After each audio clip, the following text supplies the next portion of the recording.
Assalamualaikum warahmatullahi wabarakatuh.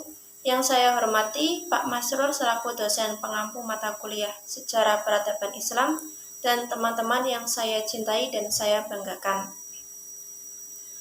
Pertama-tama marilah kita panjatkan puji syukur kehadirat Allah Subhanahu wa taala yang telah melimpahkan rahmat, taufik serta hidayahnya kepada kita semua sehingga kita dapat melakukan perkuliahan online pada hari ini.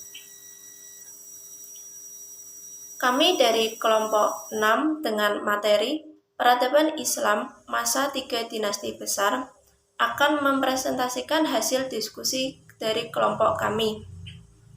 Sebelumnya, perkenalkan anggota kelompok kami yaitu Fida Nikmal Maula dengan NIM 4221030 dan Tubagus Ihya Ulumuddin dengan NIM 4221033. Untuk mempersingkat waktu, marilah kita mulai diskusi pada hari ini. Saya persilahkan kepada teman saya, Tubagus Ihya Ulumuddin, untuk mempresentasikan materinya. Masa Turki Utsmani. Sejarah berdirinya Kerajaan Turki Utsmani. Pada abad ke-15 atau abad ke-9 Hijriah, orang Turki Utsmani membuat debut di panggung sejarah. Pendiri kerajaan ini adalah bangsa Turki dan kabilah Oghuz yang mendiami daerah Mongol dan utara negeri Cina. Di bawah pimpinan Ertugrul, mereka mengabdikan diri kepada Sultan Alauddin II atau Sultan Seljuk yang kebetulan sedang berperang melawan Bizantium. Berkat bantuan mereka, Sultan Alauddin mendapat kemenangan. Atas dasar baik itu, Alauddin menghadiahkan sebidang tanah di Asia Kecil yang berbatasan dengan Bizantium. Nama kerajaan Utsmani itu diambil dari dan dibangsakan kepada nenek moyang mereka yang pertama, Sultan Utsmani Ibnu Sauji, Ibnu Ertugrul, Ibnu Sulaiman Shah, Ibnu Giyah Alp, kepala kabilah kabupaten di Asia Tengah.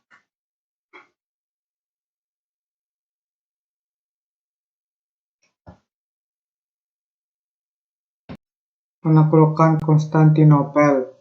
Upaya untuk menaklukkan Konstantinopel dimulai sejak pemerintahan Khalifah Utsman bin Affan. Para khalifah dari Bani Umayyah dan Bani Abbasiyah hingga Sultan Murad II dan Daulah Utsmaniyah. Upaya selama 8 abad tersebut mengalami kegagalan sebelum dilanjutkan oleh Sultan Muhammad II yang selanjutnya disebut Sultan Al-Fatih pada awal 1451.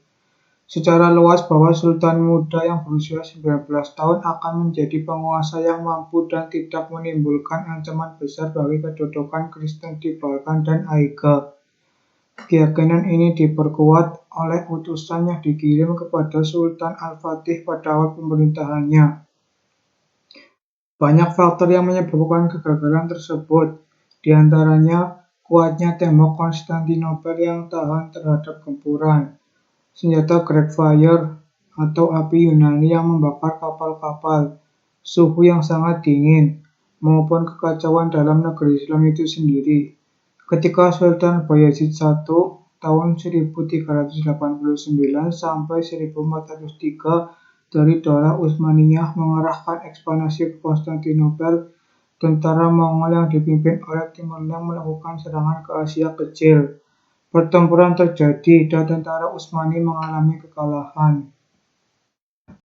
Dalam hal ini, Islam sesungguhnya tidak pernah menyuruh berperang dengan tujuan invasi atau penjajahan atau perluasan wilayah atau pemaksaan agama. Perintah perang sebenarnya turun disebabkan umat Islam pada saat itu sudah terlalu lama terzalimi, ditindas, dan dianiaya atau dibantai oleh orang-orang kafir, orang zalim, serta orang munafik. Adapun Turki Utsmani yang semakin kuat dan semakin ahli dalam strategi perang tidak mampu lagi dibendung oleh pasukan Konstantinopel. Cita-cita menaklukkan Konstantinopel yang selama berabad-abad mengalami kegagalan akhirnya terwujud pada pemerintahan Sultan Al-Fatih tahun 1453 Masehi. Penantian panjang umat Islam untuk menaklukkan Konstantinopel menarik untuk ditelusuri terkait dengan jalannya penaklukan serta strategi yang dilakukan Sultan Al-Fatih untuk menaklukkan Konstantinopel, sehingga berhasil menaklukkan jantung pertahanan terakhir Romawi Timur yang telah dicita-citakan dan diperjuangkan sejak 8 abad sebelumnya. Yang selanjutnya adalah peradaban Islam di Turki. Sejak masa Utsman bin Ertuğrul yang dianggap pembina pertama kerajaan Turki Utsmani ini dengan nama Imperium Ottoman timbullah kemajuan dengan berbagai bidang agama Islam. Turki menjadi pengaruh cukup baik dalam bidang ekspansi agama Islam ke Eropa. Yang pertama, bidang pemerintahan dan militer. Para pemimpin kerajaan Utsmani pada masa-masa pertama adalah orang yang cukup kuat sehingga kerajaan dapat melakukan ekspansi dengan cepat dan luas. Untuk pertama kali, kekuatan militer kerajaan ini mulai diorganisasi dengan baik dan teratur ketika terjadi kontrak sederajat dengan Eropa. Ketika itu, pasukan tempur yang besar sudah terorganisasi. Pengorganisasian yang baik, taktik dan strategi tempur Utsmani berlangsung tanpa halangan. Yang kedua, bidang ilmu pengetahuan. Peradaban Turki Utsmani merupakan perpaduan bermacam-macam peradaban. Di antaranya adalah peradaban Persia. Mereka banyak mengambil pelajaran-pelajaran tentang etika dan tata krama dalam istana raja-raja. Organisasi pemerintahan dan kemiliteran banyak mereka serap dari Bizantium, sedangkan ajaran tentang prinsip-prinsip ekonomi, sosial kemasyarakatan, dan keilmuan mereka terima dari orang-orang Turki Utsmani yang terkenal sebagai bangsa yang senang dan mudah bersasimilasi dengan bangsa asing untuk menerima kebudayaan luar. Kemudian yang ketiga adalah bidang kebudayaan. Dinasti Utsmani di Turki telah membawa peradaban Islam menjadi peradaban yang cukup maju. Pada zaman kemajuannya, dalam bidang kebudayaan Turki Utsmani banyak muncul tokoh-tokoh penting seperti yang terlihat pada abad ke-16, 17, dan 18. Kemudian yang keempat adalah bidang keagamaan. Agama dalam tradisi masyarakat Turki mempunyai peranan besar dalam lapangan sosial dan politik.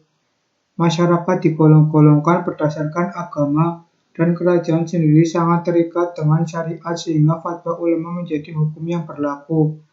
Karena itu, ulama mempunyai tempat tersendiri dan berperan besar dalam kerajaan dan masyarakat.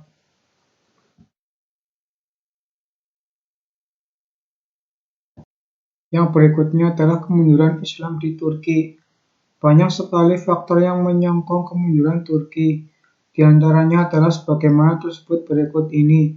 Yang pertama, luasnya wilayah kekuasaan Turki Utsmani. Kemudian yang kedua, pemberontakan Yenisari. Yang ketiga, penguasa yang tidak sakap. Yang keempat, merosotnya perekonomian negara akibat sejumlah peperangan. Yang kelima, stagnasi bidang ilmu dan teknologi. Yang keenam, tumbuhnya gerakan nasionalisme. Dinasti Safawiyah. Asal-usul dinasti Safawiyah. Sebelum menjadi sebuah kerajaan besar, pada awalnya kerajaan Safawi hanya merupakan gerakan atau aliran tarekat yang didirikan oleh Safi al-Din Ishaq al-Ardabili pada tahun 1252 sampai 1334 Masehi di Ardabil, Azerbaijan. Tarekat ini dinamakan Safawi yang diambil dari nama pendirinya. Nama tersebut bertahan hingga aliran ini beralih menjadi gerakan politik, bahkan hingga berhasil mendirikan kerajaan. Safi al-Din adalah seorang sufi yang beraliran Syiah. Dengan eksistensinya sangat penting dalam sejarah Persia. Hal tersebut disebabkan oleh konsolidasi Syiah Persia mendapatkan cita baru solidaritas dan kebanggaan yang membuat dunia dapat memasuki zaman modern dengan keutuhan, integritas teritorial, dan semangat kebangsaannya. Penyebab kemajuan peradaban dinasti Safawiyah.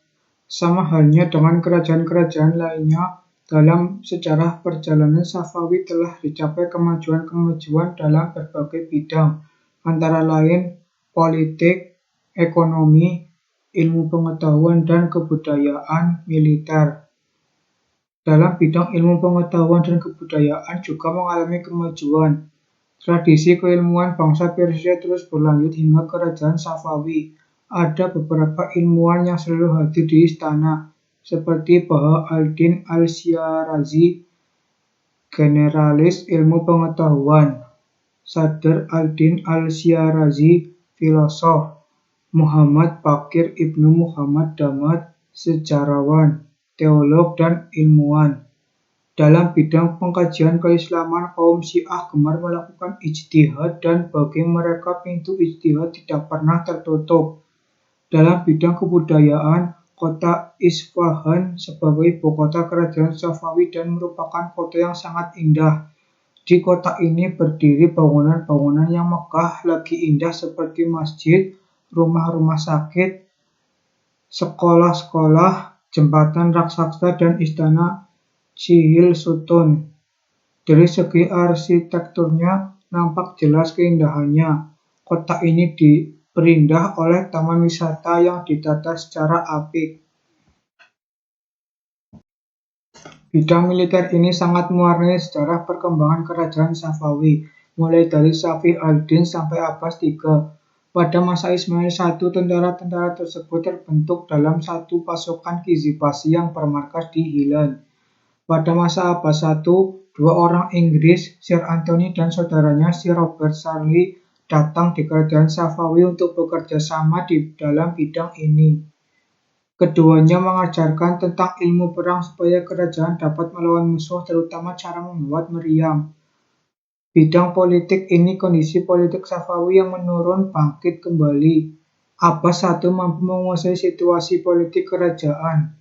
Adapun langkah-langkah pemilihan kerajaan yang ditempuhnya, pertama, menghilangkan dominasi pasukan Qizibasi atau kerajaan Safawi dengan cara membentuk pasukan baru yang anggotanya terdiri dari budak-budak yang berasal dari tawanan perang bangsa Georgia, Armenia, dan Sirkasia yang telah ada sejak masa tahap Masabai. Kedua, mengadakan perjanjian damai dengan Turki Utsmani. Dengan perjanjian tersebut, Abbas I harus melepaskan wilayah Azerbaijan, Georgia, dan sebagian wilayah Luristan. Di sisi lain, Abbas juga berjanji tidak menghina tiga khulafa Rasyidin setiap hari Jumat. Dalam bidang ekonomi sangat mempengaruhi kondisi perekonomian kerajaan Safawi, apalagi setelah direbutnya Kepulauan Hormuz dan diubahnya Qumrun menjadi Bandar Abbas. Jalur perdagangan laut antara timur dan barat dikuasainya, otomatis dapat memperbaiki perekonomian kerajaan. Hasil pertanian dari daerah Bulan Sabit yang sangat subur atau Fertile Crescent pun menambah pendapatan kerajaan.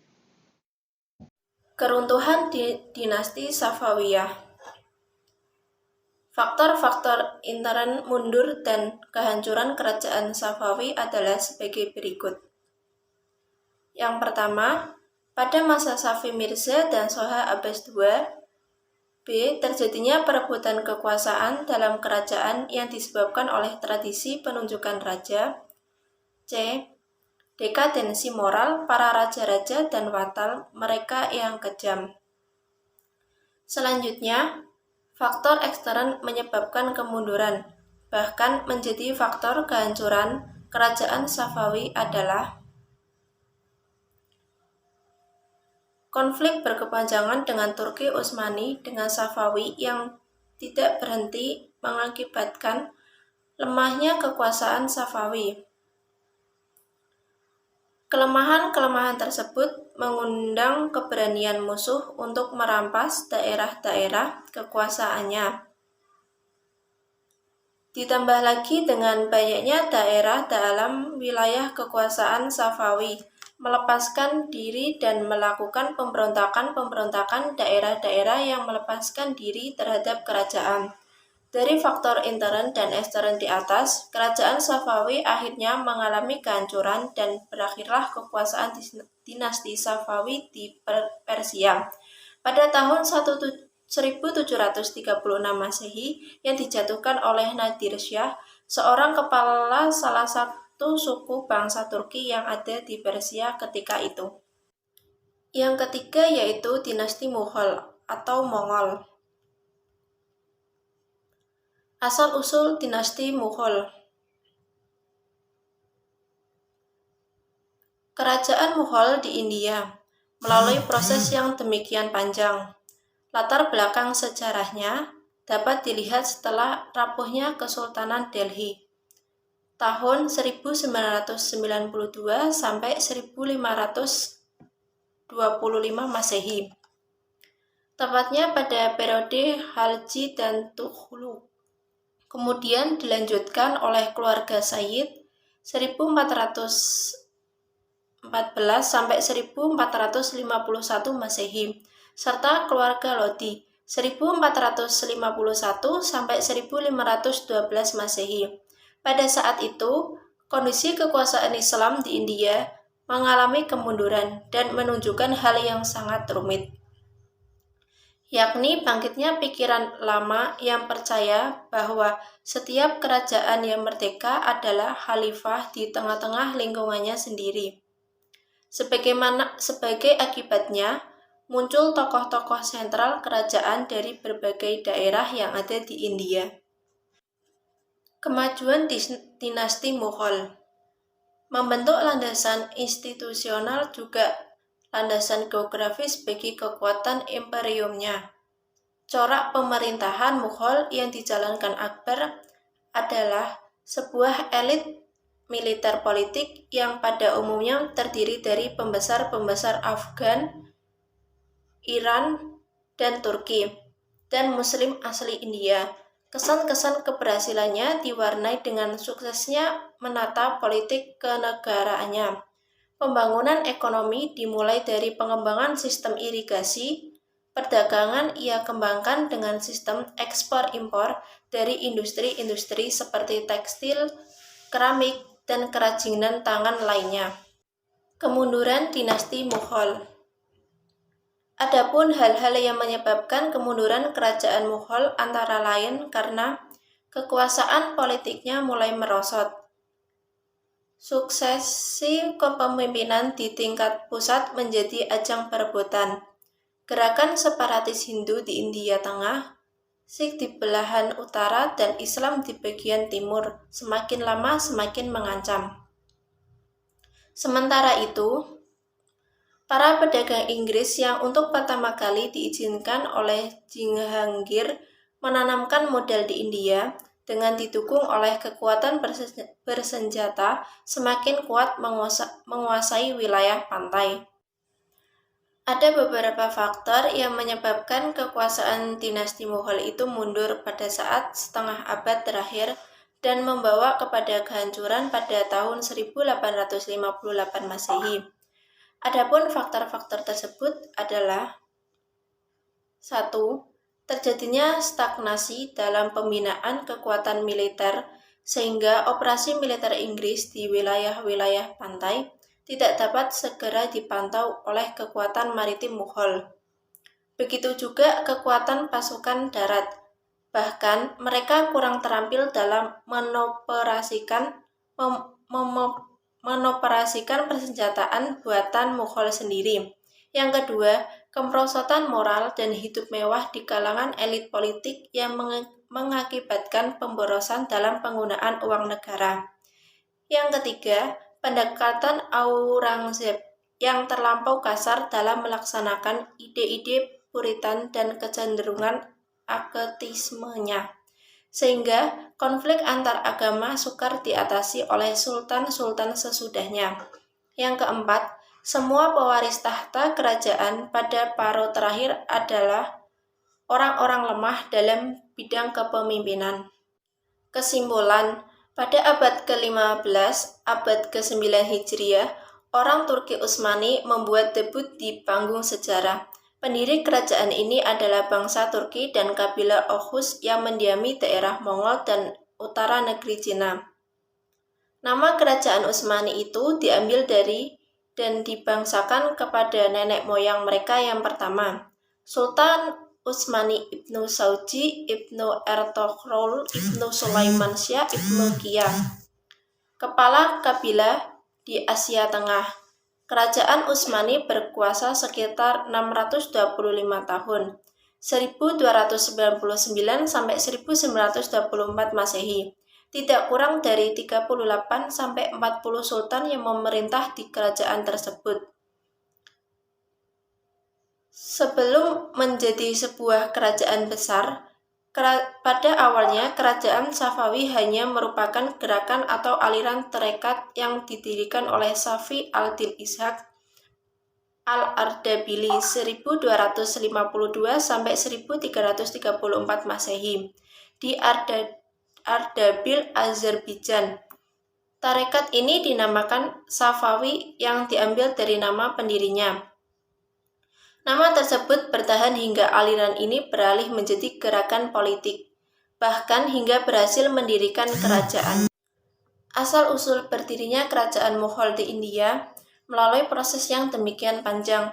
Latar belakang sejarahnya dapat dilihat setelah rapuhnya Kesultanan Delhi 1992 sampai 1525 Masehi, tepatnya pada periode Khalji dan Tughlaq.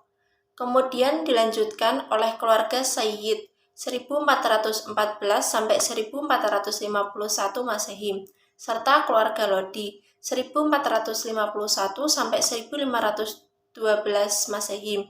Pada saat itu, kondisi kekuasaan Islam di India mengalami kemunduran dan menunjukkan hal yang sangat rumit, yakni bangkitnya pikiran lama yang percaya bahwa setiap kerajaan yang merdeka adalah khalifah di tengah-tengah lingkungannya sendiri. Sebagai akibatnya, muncul tokoh-tokoh sentral kerajaan dari berbagai daerah yang ada di India. Ketiga kerajaan tersebut mengalami kemunduran karena beberapa faktor yang sudah dijelaskan di atas. Sekian presentasi dari kelompok kami, kurang lebihnya mohon maaf. Wassalamualaikum warahmatullahi wabarakatuh.